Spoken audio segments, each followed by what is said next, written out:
Welcome to Decision Vision, a podcast series focusing on critical business decisions. Brought to you by Brady Ware & Company. Brady Ware is a regional, full-service accounting and advisory firm that helps businesses and entrepreneurs make visions a reality. Welcome to Decision Vision, a podcast giving you, the listener, clear vision to make great decisions.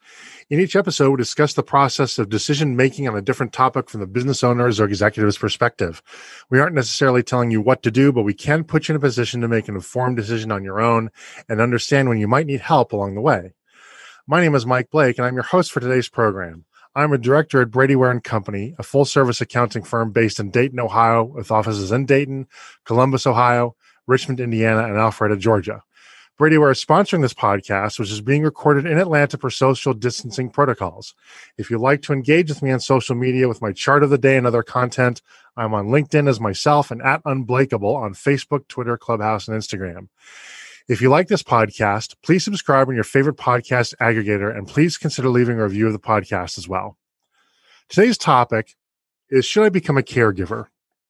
And this may seem like a strange topic for a business podcast, but I think this is one of these topics that where personal life and corporate life necessarily merge into one another, or maybe collide, might be the better term, into one another. According to estimates from the National Alliance for Caregiving, during the past year, 65.7 million Americans, or 29% of the U.S. adult population, served as family caregivers for an ill or disabled relative. So that means that there's a 3 out of 10 chance in a given year that we are going to find ourselves in a caregiving, at a minimum, a caregiving opportunity, if not ultimately a caregiving position. And while some of us may be in a position to simply retire or leave the workforce, not all of us will be. And even if you are in that position, you are going to be forced to make a difficult decision. The fact of the matter is, I think for most people, I don't know if it's a fact, but I certainly think it's hard to argue. For most people, the sudden responsibility that you assume to become a caregiver for another human being is potentially all-consuming, all-absorbing. And by necessity, just as we do when we are parents, we are going to have to balance the priorities of caring for, if you're a parent, your children, or as a caregiver for the people under your charge, and your professional responsibilities. And the reality is that on some occasions, somebody's going to lose. Somebody's just not going to get your best because you're choosing to give your best elsewhere based on whatever your priorities are at that particular time. So this is, for many of us, this is going to become a real thing. And I have a personal story to share, not nearly on the level of that of our guest. But about 4 years ago, I was visiting my parents in Boston, and the day before I was going to leave, I thought I was going to go take in a Red Sox game. At the very last second, I said, you know what? It's just the Tampa Rays anyway. I'm not going to bother. I'll watch the game at home. And so I sat down to watch the game at home. My dad was going to join me, and he, long story short, he basically had a stroke right in front of me. And I'd never seen somebody have, frankly, I didn't know he had a stroke. I just knew something was not right. And my parents live in a fairly large house. My mother was on an entirely different floor. And, long story short, because I was there, an ambulance was at our house within 10 minutes. And that, at a minimum, saved his life, and also probably saved him from massive brain damage as well. And believe me, I'm not the hero of the story. I just happened to be in the right place at the right time to hit the panic button. That's all I did. But it did sort of draw into very sharp focus that had things gone differently, that I could have been put in a position of being a caregiver. My mother's she's still independent, but she's not in a position to, I don't know that she'd be in a position to do that entirely on her own. But the point is that there before the grace of God, I still have my father, thankfully. And there before the grace of God, I may have been in a caregiver position for a long time. And I live in Atlanta doing that from Boston. I mean, it could have been a lot of upheaval. So it did sort of ram home that day may be coming for me at some point. It may be coming for all of us. And as I said, there are business implications to that. So that's why I'm doing this topic on a business program, because the decision to care for a family member or not is perhaps one of the most consequential decisions you may ever make in your professional life, because it will have such far-ranging impacts. So joining us today is Rayna Neises, who is literally one of the nicest people I've ever met. And that's how I remember how to pronounce the name. But she's founder of a coaching company called A Season of Caring. And she is an ICF International Coaching Federation Associate Certified Coach with certifications in both life and leadership coaching from the Professional Christian Coaching Institute. She specializes in supporting those who are in a season of caring for an aging parent. A Season of Caring offers private coaching, monthly online support groups, and a variety of workshops to the membership option coming soon. Rayna has also published a book with Morgan James Publishing, sharing heartwarming stories and practical takeaways from her experience of caring for her father in the last years of his journey with Alzheimer's disease. No Regrets, Hope for Your Caregiving Season is a must read, especially if you find yourself as a potential or actual Alzheimer's caregiver. Rayna is the host of A Season of Caring, a weekly podcast where she interviews family caregivers and caring professionals to offer hope for living, loving, and caring with no regrets to her listeners. Rayna lives on a farm in southeast Kansas with her husband, Ron, and a small pack of dogs. She is the baby of her family, but most would never guess that.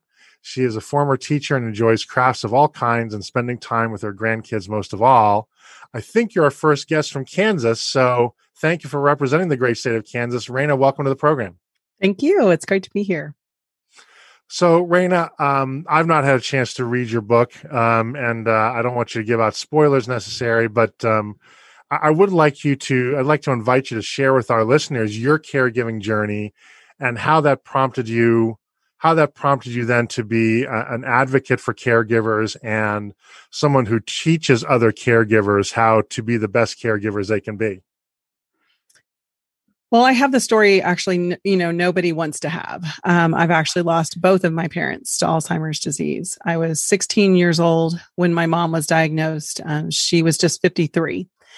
And she was able to live at home for the 12-year journey through the disease with my dad, who took the option of early retirement to take care of her in the home. And so just 7 years after her passing, my dad was diagnosed with Alzheimer's. He lived 14 years with the disease and passed away in his home just in June of 18. So we've had caregiving a part of our lives, my sister and I, most of our lives. But definitely for me, when Dad was diagnosed, we sat down and had a conversation where he asked to stay at home as long as possible. And so that was something that we kind of had to define and figure out. And about 9 years into his diagnosis, he had cancer, skin cancer, had surgery, and the recovery was just really difficult. He had MRSA and some other complications, and his ability to care for his own daily needs just declined quickly. He was living with his sister at the time, and she just couldn't handle it all. So we reached a point as a family that we had to make that decision. What are we going to do? And so looking at memory care units and just trying to decide what was going to work best. Thankfully, my husband just said, if you don't see your dad doing well there, then if you need to move here, which was 220 miles away from our farm, to care for him, then you need to do that. And so I was able to then stop and say, okay, what does this look like? And make plans to do that and recruit help. And so with my sister, his sister, and paid caregivers, we were able to keep my dad at home for the last 4.5 years of his life. And through that journey, just like you said, so many times it's, how do I do this and be a good employee? How do I do this? Be a good boss? There's so many pieces because it impacts everything of your life. And really being able to navigate that without losing your life and losing things that are important to you, your marriage, your job, your career, all of those things, you have to do it intentionally. And so after my season of caring for my dad, I just really decided to pivot my business and start to focus in on others that are finding themselves in that place And that's how I came up with the book as well, is just really what's the most important things I need to tell people who are walking this journey or just starting out this journey. So I'm going to go off script a little bit here because I think I have a better question than the one I originally thought of. And that is, how do you describe to somebody who isn't already a caregiver what that experience is like? Is it even possible without a common frame of reference, or do you have to be in that position to really have any hope of understanding what that means? I think it's a really tough line to walk because, first of all, you hate to paint this horrible picture of what it's going to look like. Yep. But reality is it's not easy. There's really nothing easy about it. And so I think it is difficult for people to understand. Number one, majority of people just don't even want to think about it. They don't want to think about their parents getting older. If their parents get older, they're getting older, and it's just a lot there. It impacts every area of your life. And so unless you're in the middle of it, it is difficult. But I guess my goal is to help people start thinking about it now, because the more conversations you have with your family, your parents, whoever it is that needs you to care for them, the more you talk about what they really want, what's important to them, the more you understand and the more you can make steps in that direction. So can you describe, whether it's from your client's or own perspective or however else you choose to approach it, what are the physical and mental tolls that becoming a caregiver takes on that person? Again, every situation is different, that. And really, I think just watching someone age is difficult. I mean, this is the person, your parents are the people who have known you your whole life, right? And they've always been there for you, and they've done things for you. They provided for you. They've been support, but they've also been that one that kind of shows you how to do it. Who taught you to walk, who taught you to talk, all of those things came from them. So emotionally, there are so many emotions that are involved in caregiving. There's that grief that I call, it's anticipatory grief is what they call it. And it's anticipating things that are no longer going to be the same that you experience all the time. They're little things like mom can't make the same pumpkin pie that you've always had for Thanksgiving because she doesn't remember, or it's not safe for her to cook anymore, or she's gone. My dad and I were in business together, and we found that those business meetings that he had always been, he was an accountant. So those meetings where he was able to bring his expertise of people management and money management to our business together, which I was doing the hands-on running, he just got to a point where it was too confusing. There was too much for him to be able to really take the information in and problem solve with me. That was a loss. I mean, you're losing the normal relationship that you've had, no matter what the situation is. And physically, there's just a lot of stress involved, whether it be physical stress of needing to physically, there were times that my dad's blood pressure would drop and he would collapse, and physically getting him off of the floor into a safe place. Lack of sleep as a caregiver. Oftentimes when you're caring for someone, you're on the alert, just like you are when you have a young infant. You're listening for every little thing to be able to come in. So lack of sleep, eating habits, just all of those things can really fall to the wayside unless we're intentional. And that's where, I feel that I can provide the most support for caregivers is asking them to check in, asking them to be able to really see where they are and if they're taking care of themselves or not. So, as somebody comes to you and looks for coaching, and maybe they're in mid caregiver mode, or maybe they realize they're about to embark upon that responsibility. What's sort of the beginner's crash course when you have that first conversation? How do you prepare them for the awesome responsibility that they're considering, or maybe they're about to take on, whether they're considering it or not, maybe they just have to, right? How do you prepare them for that? So the main thing is to start with an inventory of where is your life right now? When I stepped into this caregiving role of driving 220 miles one way to my dad's home, I was teaching 4.5 days a week. I had a high schooler at home. I had volunteer responsibilities at my church, and I had kids getting married. There were all kinds of things happening in our lives, and I were really full plates. So adding this additional responsibility on top of what I already had really didn't make sense. And so for a period of time, I needed to write out those responsibilities, but eventually I had to move some of those things off of my plate to really make room for caregiving. And at the same time, have some white space, because if we don't have margin in our life, we're not going to make it. So really having that conversation of what's most important to you right now and what can you let go of, and how are you going to make room in your life for this important role? Now, I suspect, but I don't know, but I suspect that also another part of this equation is that,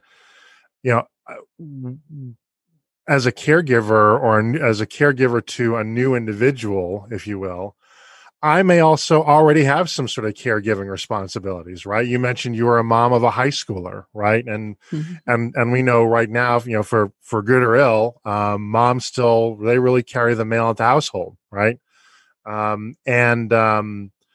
What sort of toll does it take on the family that maybe, that all of a sudden has to share and is not going to get for lack of a better term, the level of service they're used to, right? From somebody who now has an entirely new caregiving responsibility, and that caregiving responsibility may be more labor intensive than the one they've already got. Important key, you have to get everybody on board, and you have to make them understand what we're looking at. And I would say the most important thing beyond, the first step is to evaluate where you are, what you have room for. But the other thing is it doesn't mean that you have to do it all. You have got to build your team. You have to find the people to support you. So yes, I went 3 days a week, and I brought people in to take care of the other 3 days so I could be with my family the other 3 days. So I brought in help at home. I brought in someone to help clean my house. I brought in someone to clean my dad's house. Just because it needs to be done doesn't mean you have to put your superhero cape on and do it. In fact, you need to take that superhero cape off and find people to help you. Everybody needs their sidekicks. And the more that you build into your team, the better you're going to be, the healthier you're going to be, and the longer you're going to be able to sustain it. I think that's a really important point. And I want to kind of pause on that for a second, because, again, going back to the parenting model, because that's the only one that I know in this kind of context, right? We've heard that it takes a village to raise a child, right? And there's at least a notion, whether or not it's implemented all the time, again, not this podcast, but there's at least a notion that good child raising is a community responsibility, right? If we can, we look out for each other's children. We try to impart a certain culture, a certain ethos, certain value system, sense of community, et cetera. And your notion that it takes a team to be a caregiver, I think is so important. Where does that team typically come from? Who are the team members? It's a great question. I think part of what the struggle is that people assume it's going to be family. We're going to all just come together, and we're all going to get along, and we're all going to do the same thing, and we're all going to contribute the same amount. And that is not true. It doesn't happen. My family was very unusual in that I have one sister, and she and I we really worked together. We made a lot of sacrifices together. We did not find a lot of conflict. In fact, I say in my book, again, we found a new relationship, a stronger relationship when we came together to care for my dad. But typically people find that they have these expectations that no one lives up to. And so there's a lot of frustration, a lot of feeling dumped on often. And that's because they're not looking beyond the family. Not everyone, point blank, not everyone has the same natural capacity to be a caregiver as others. And so if you find yourself being that person, great. But don't expect everyone to be you. So you have to look outside. So I mentioned someone to clean my house. Yard people, I think, are part of the team. Medical people are definitely part of the team. Paid caregivers are part of that team. I believe your employer needs to be a part of that team because they need to understand what it looks like and what your responsibilities are. The person you're caring for needs to be a part of that team because they need to be cooperative and they need to be helpful in that situation, as well as legal and financial professionals. I think we have to build this full capacity team to really help us to meet all of the needs. And that you bring up an interesting point that it doesn't necessarily have to be family members. In fact, a lot of those team members probably won't, right? Right. I am qualified to mow a lawn, I'm even qualified to cook to a limited extent, as long as you don't mind, as long as your standard is that it won't kill you, but it won't taste all that great. But I'm not qualified to provide legal advice. Right. I don't think I'd ever want to manage my parents' money, because I have a sister, and there are all kinds of just bad things that can happen Mm-hmm. just optically, right? When one family member sort of manages money, and that can get very ugly, as I'm sure you've seen or heard about, right? So it's interesting that a lot of that team may very well come from outside the family, and I wonder, I wonder if in fact there's another touch point here with business, that probably some of your skills that may have led one to be successful in business, like management, time management, motivation, coaching, prioritizing resources, and et cetera. Maybe there are skills from the business world that actually help make this more effective. What do you think about that? Definitely, 100%. I think the more that you realize that this is a team and that you're managing a team, the stronger you're going to be. You have to hire, you have to fire, you have to make sure that all of those needs are met. People are working within their strengths and that they are pulling their weight. If they aren't, then you need to make an adjustment to that team. And I think that brought a lot of strength to our team is my background in business, in the comfort level of interviewing, whether it be companies that we were hiring to provide help or individuals. And then also, I think that business perspective, we aren't successful individually. We have to have the support that we need. And even if we're solopreneur, we need support. And you're smart enough to know that what's not your strength is not where you need to be. And so hire it, just like you do in the office. So one question I'm curious about is, of course, becoming a caregiver is a life-changing experience, life-altering experience, not life-changing, though it could be, I guess, from a spiritual perspective, but just life-altering in terms of how you're going to live your life for some possibly indefinite period of time. How long do you find it takes people to adjust to that new reality? So that, and I think that question is important, so that people understand, if they're not perfect right away, they should cut themselves some slack, because it seems to me this is a life shift that would require some sort of breaking in period. Yeah, I think it definitely does. And it totally depends on, the situation. Sometimes people have a slow, gradual step into needing to support their parents. They're starting to see things like needing help around the yard or cleaning the gutters, those types of things. Some people, it's a sudden, a stroke or an accident that suddenly demands a lot of time. And so I think initially, like anything, we have to just respond. If it's a crisis, we got to realize it's a crisis and we're going to respond in that. And it's going to take a lot of our time initially. And then as we find that we build that team that we need to have, we bring in others and we can find more of that balance that we need in life in general. To make it so that it's a part of life. We have to integrate caregiving. We cannot allow it to become all of our lives, or we're going to regret that. And so, making sure that we're integrating it in and we're making our lives what we want them to be, both honoring those that we're caring for and ourselves and our other family members, I think is a really crucial piece of that. The other part that I think oftentimes people overlook is at the end of life, how important it is to understand this is going to be unlike any other time. It's going to last as long as it takes, but at the same time, it's going to take a lot out of our lives and a lot of our time, a lot of our energy. I know at the time when I lost my mom, it was a 6-week process of just finally saying goodbye. And at the same time, I had a job and I had other things that I needed to do, but it's a matter of realizing that some seasons within this caregiving are going to be more demanding than others. Well, another question I want to make sure that I get to is that, I caregiving is, of course, it's one of the ultimate acts of service.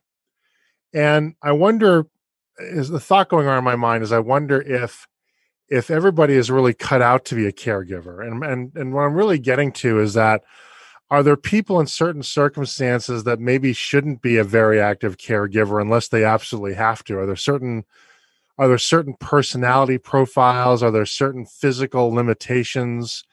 Frankly, are there people that just have a hard enough time taking care of themselves, and then adding somebody else's well-being is just not a good match for that person? Is that a profile, or do you think that anybody can adapt with sufficient motivation and time to becoming a caregiver? I think it's actually a really wise thing to realize that there are different personalities, and there are some that are going to do and respond better than others.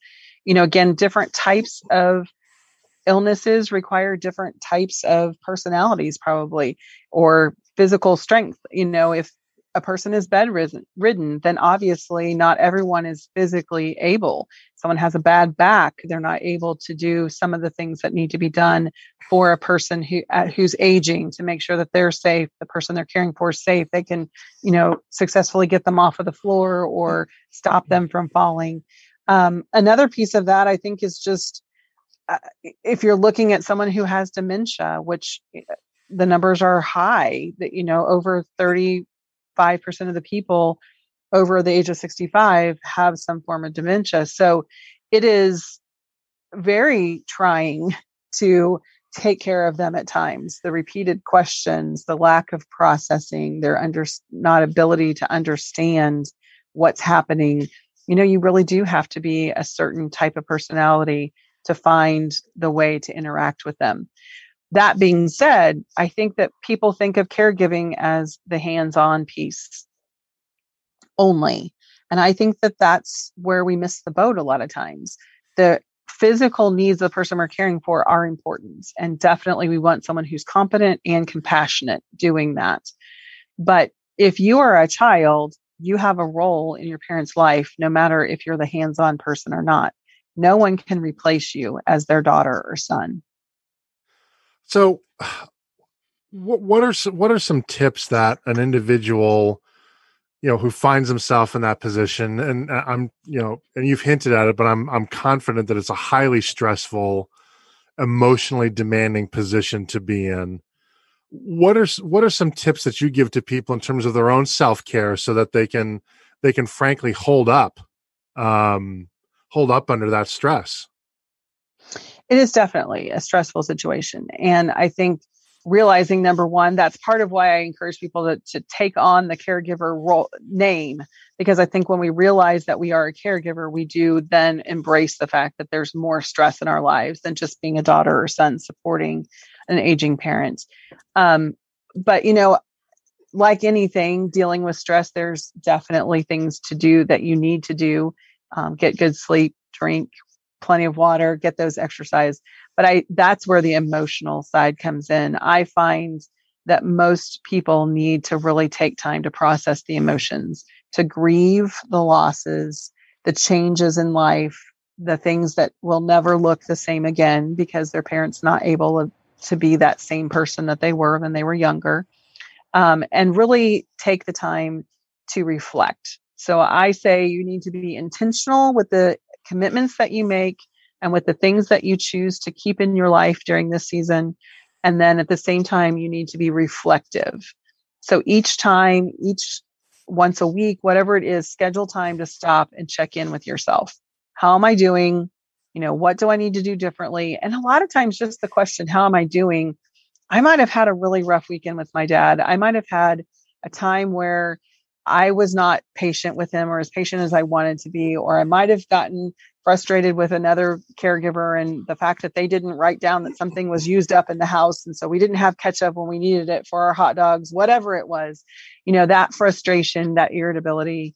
Usually when I really took the time to step back and look at it, it was because there was something else going on. Either I wasn't getting enough rest or I was frustrated with myself and didn't respond well. Really reflecting and understanding those emotions and taking the time to work through the emotions, ride through the emotions, and get the support that you need. I'm a huge advocate for support groups. I think that they can bring a lot of encouragement and normalcy to your life in that season. And so really finding the support that you need, whatever that looks like, if it's a coach or support group, counselor, making sure that you're caring for yourself in that way. So you mentioned the emotional toll, and maybe I'm putting words in your mouth, but I mean, it sounds like it can be something of a roller coaster. Definitely. I'd like to talk about one emotion in particular, and that is at the end of that season. All caregiving stints are going to end one way or the other. And I have some third-hand experience with this because I've been involved as a volunteer with Lou Gehrig's disease advocacy groups, and of course that's basically Alzheimer's of the body. And something that I've heard of from caregivers in that scenario is the most difficult, or one of the most difficult emotions that those caregivers have to address or confront is their sense of relief and the guilt that they face around that relief. That yes, they're sad that their loved one has died, and they miss that person terribly, but on the other hand, suddenly their obligation, a massive obligation, has ended, and they can resume their lives, so their lives have become significantly unburdened. And again, third hand, I've heard that can lead, that in itself can be a different kind of trauma, if you will. Have you heard or experienced something similar? And if so, how do people kind of deal with and work through that? I think that that's a normal piece of grief. And we don't really, in society today, I don't think we really acknowledge grief or understand grief. We think of it as these stages and steps. And really, that's not what it is. It's those steps, those stages that we hear about are pieces of the grief, but they can happen simultaneously. You can move forward, you can move backwards, you dance within the grief throughout the season. So I think, definitely it is unsettling when you have spent so much of your time and so much of your energy focused in on one person or one activity. And especially by the point in time when you lose that person, because like I mentioned earlier, it's one of those things that amount of time, that commitment is going to increase at the end of your loved one's life. It just is. And so that's something you have spent a great deal of time with them there at the end. And then suddenly, like you said, they're gone. And there is this, for me personally, I called it an untethering. The best description I had was my dad was my last parent. He was kind of my always come back to home place. And then he was gone. And that was very difficult. I did not expect grief to be as overwhelming for me as it was. I knew that I had grieved throughout my season. I knew that it was coming. I mean, we're taking care of someone with a terminal illness, but it is still surprising when you reach the end. And at the same time, I think it can be very unsettling. I called it grief brain. I found myself not being able to accomplish tasks that I had accomplished in the same period of time. Sometimes it took twice as long. It was exhausting. I found myself tired when I didn't do anything.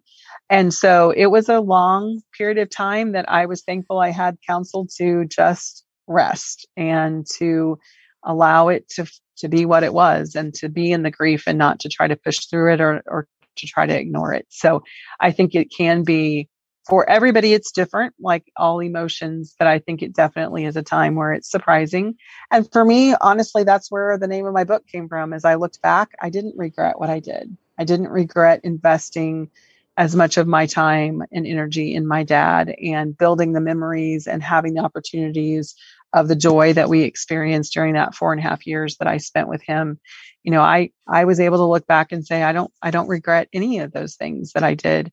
And that was part of when, for me, taking that experience and pivoting with my business was part of what helped me move forward. So I think it's important to find what you can take from that time. And for me, it was important for me to give to others. And that really helped to move me forward and out of that grief. And, I wonder also if one is in that position for, years, that becomes part of your identity as well. Mm-hmm. And you're, part of your identity is passing away right along with the relative. Mm-hmm.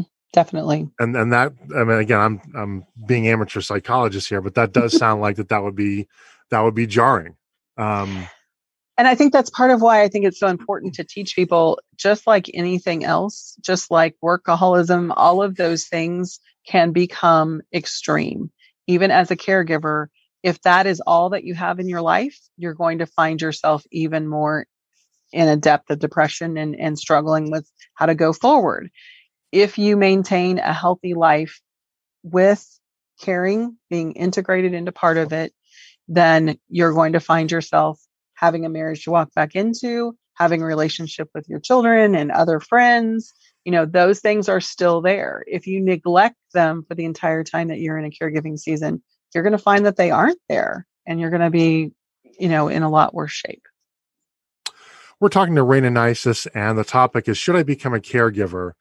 I want to switch gears a little bit to talk a little bit more directly about managing the professional side of one's life in this kind of scenario, the caregiver scenario. And one question I'd like to cover is, if you have an employer, how do you approach that conversation with an employer about being a caregiver? And I guess giving them a heads up that this is going on, and you just want to make your employer aware of it. How do you approach that, and what do you hope to achieve with your employer by having that conversation? So in my employee-employer situations, I think I've been, as a teacher and then also working in other industries that, just having that personal relationship with my boss. So I just, made sure that I made an appointment, went in and just said, this is where we're at. My mom is progressing in her disease. We're looking at, we've reached a point where we think we're going to lose her. I just want you to be aware that we're probably talking within weeks that she's going to pass away. And, remind me again the policy of how long I can be gone and those kinds of questions. If you're not at the end, then I think just letting them know that this is something that's going on in my personal life, and that, I have the support that I need to be able to continue to do what I need to do here at work. But I do want you to know there might be emergencies that come up here or there, and that I'll do the best I can to juggle as I need to. But I think knowing that you have family leave time or a leave time to be able to take those loved ones to the doctor's appointments or do those things that you need to do, it's important to be communicating that those are going to be needed. At the same time, I think as an employee, it's really important to honor your responsibilities and make sure that you have the support that you need to be able to continue to do the best you can at your work. And also to deal with your emotional needs. Just because you're in this season doesn't mean it's okay to not be healthy. So if you need to get the support of a counselor or other people in that way too, I think that's important, because your job, they need you to perform the best that you can at that point. So on the other side of the coin, how can employers be supportive of caregivers so that, assuming this is desired, but so that they can remain employed by the company and still deliver the value, or at least most of the value that they had been delivering? I think at this time with COVID, we've learned that working from home actually can have a good productivity. And so being flexible and open to options that are available for your employee, I think is a important piece of that. Realizing that emergencies are going to creep up. And just like you have a new mom who has a tendency to have a sick child and need to be at home more, then a person who's in this season of their life is probably going to find themselves needing to go to doctor's appointments, needing to take off at last minute a little bit more than they probably did before they took on this role. So I think there's just an understanding of them being willing, they are trying to do the best that they can and not feeling like they're using that as an excuse, but rather being supportive in that, helping to problem solve, being flexible with their schedule as far as allowing them to come in and make up hours or stay late on another day if they need to leave for a doctor's appointment, those types of things. I think just even as a boss asking the question, how's mom doing, can really help that employee feel appreciated, understood, and, just build that loyalty even more. Rayna, this has been a great conversation. We could go so much more in depth, but probably the best thing to do is to refer people to your book. They certainly can learn a lot of lessons from that, I'm sure. But aside from that, if people have questions we haven't addressed, or if there's something they'd like to go into more depth than we were able to today, can they reach out to you? And if so, what's the best way to contact you for more information? Definitely. So my website is aseasonofcaring.com. And there's contact form on there. You can make a time to schedule a time to talk. I would be more than happy to answer any questions to try to support people in any way that I can. You can also find out more about the book at noregrets-book.com. And there are some pre-order offers available here for the next month or so. And then you can just find it at all major retailers after June 1st. Well, that's going to wrap it up for today's program. I'd like to thank Rayna Neises so much for joining us and sharing her expertise with us. We will be exploring a new topic each week, so please tune in so that when you're faced with your next business decision, you have clear vision when making it. If you enjoy these podcasts, please consider leaving a review with your favorite podcast aggregator. It helps people find us so that we can help them. If you'd like to engage with me on social media with my chart of the day and other content, I'm on LinkedIn as myself and at Unblakeable on Facebook, Twitter, Clubhouse, and Instagram. Once again, this is Mike Blake. Our sponsor is Brady Ware & Company, and this has been the Decision Vision Podcast.